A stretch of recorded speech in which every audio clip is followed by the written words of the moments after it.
অৰুণোদয়ৰ তালিকা প্ৰকাশ পোৱাৰ লগে লগে গোটেই ৰাজ্যজুৰি আচলতে হাহাকাৰৰ সৃষ্টি হৈছে আৰু এই মুহূৰ্তত মই কৃষ্ণাত উপস্থিত আছো।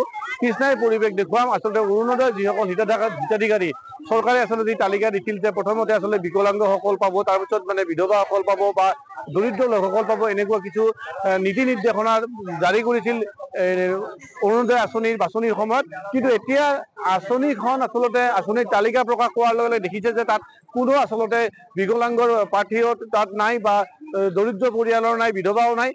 মানে যেনি তেনি আচলতে একাংশ মহিলাক আচলতে অৰুণোদয় প্ৰদান কৰা হৈছে। এই লৈ আচলতে হাহাকাৰ উঠিছে আৰু এই মুহূৰ্তত মই কৃষ্ণাত উপস্থিত আছো আৰু ইয়াত সমবেত হৈছে মহিলাসকল। ইয়াৰ পৰিৱেশ দেখুৱাইছো কাৰণ মই পুনৰবাৰ কৈছো যে অৰুণোদয়ৰ পৰা বঞ্চিত হোৱা এইসকল মহিলা আৰু এই সকল মহিলাই এনেদৰে খবৰ বহিঃপ্ৰকাশ ঘটিছে। আজি সকলোৱে ওলাই আহিছে কাৰণ তেওঁলোকে নাম সন্নিৱিষ্ট নহল অৰুণোদয় তালিকাত। মই প্ৰথমতে তোমাৰ লগত কথা পাতিম, কি ক'বা আচলতে কি কাৰণত এনেকুৱা হৈছে? প্ৰথমতে মই মাননীয় আমাৰ ৰাজ্যিক বিজেপিৰ সভাপতি দিলীপ শইকীয়া মহোদয়ক ধন্যবাদ জ্ঞাপন কৰিছোঁ, অৰুণোদয় দিছে। কিন্তু তাৰ পিছত মই কিছুমান কথা ক'ম ৰাজ্যিক বিজেপিৰ সভাপতি দিলীপ শইকীয়া ছাৰক আপোনালোকৰ মিডিয়াৰ মাধ্যমেৰে।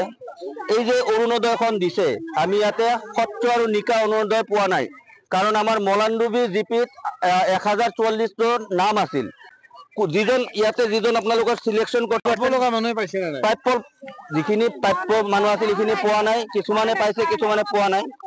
যিখিনি পাব লগা আছিল সেইখিনি পোৱা নাই। ধনী মানুহ পাইছে হা, যিহেতৰ চাদ আছে, গাড়ী আছে, 4টা গাড়ী ল'ৰা আছে, সিহঁতে পাইছে। আমাৰ লোকেলো বহুত দালাল আছে, আমি গৰীব মানুহ, আমি পাব লগা হয় আমি নাপাওঁ। সেইটো আমি অনুৰোধ জানাও যে আমালোকৰ তদন্ত কৰে, সেইটো আমাৰ পাব লাগে। আৰু ছাৰ মই পাৱা নাই, মই মানুহৰ ঘৰত কাম কৰো, মই কাম কৰা মানুহ মই পাৱা নাই। কিয় পাৱা নাই? কি ক'ব, যিহেতু চৰকাৰখনে দুৰ্নীতিমুক্ত স্বচ্ছ কথা কৈছিল, কিন্তু অৰুণোদয় যিটো প্ৰদান কৰিছে, অৰুণোদয় দেখিছো যে বহু মানুহ বঞ্চিত হৈছে। মই এটা বিধৱা মানুহ, মোৰ ল'ৰা সৰু ল'ৰা, মোৰ ঘৰটো নচলে, মই কিন্তু অৰুণোদয় পোৱা নাই। পোৱা নাই? আগতে পাইছিল নেকি? নাই, পোৱা নাই। আগতে পোৱা নাই? আমি আগতে পোৱা নাই, আমিও কোনোদিন পোৱা নাই। আমাৰ ল'ৰা ছোৱালী নাই, মই পাণ তামোল বিক্ৰী কৰি আমাৰ স্বামী কি ক'ব? ছাৰ মই আজি 2 বছৰৰ পৰা মই যুঁজি আছো।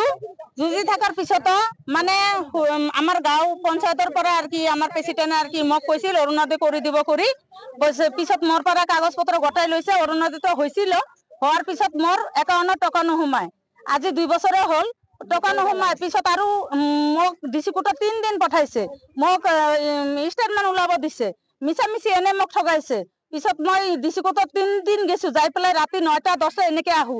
মোৰ গিৰাকে হোটেলত কাম কৰে, মাত্ৰ 400 টকা হাজিৰা পায়। মই বিৰাট গৰীব মানুহ, তথাপি আমাক মানে এইবাৰো কাগজ পত্ৰ দিছো, দিয়াৰ পিছত আমাৰ অহা নাই। কিন্তু বোৰ্ড প্ৰেচিডেণ্ট বনাইছে, বোৰ্ড প্ৰেচিডেণ্ট হতৰ মানে গোটৰ বোৰ্ড প্ৰেচিডেণ্টৰ আৰু কি হৈছে। ছাৰ মই বিৰাট দুখীয়া মানুহ, মই মুড়ি ভাজি খাওঁ, মোৰ একটা ল'ৰাও নাই। মোৰ হাজবেণ্ডো সেনেকা কাম বন নকৰে, হাজিৰা একদিন কৰে একদিন নকৰে, এনেকা কৰি বহুত কষ্টত চলো।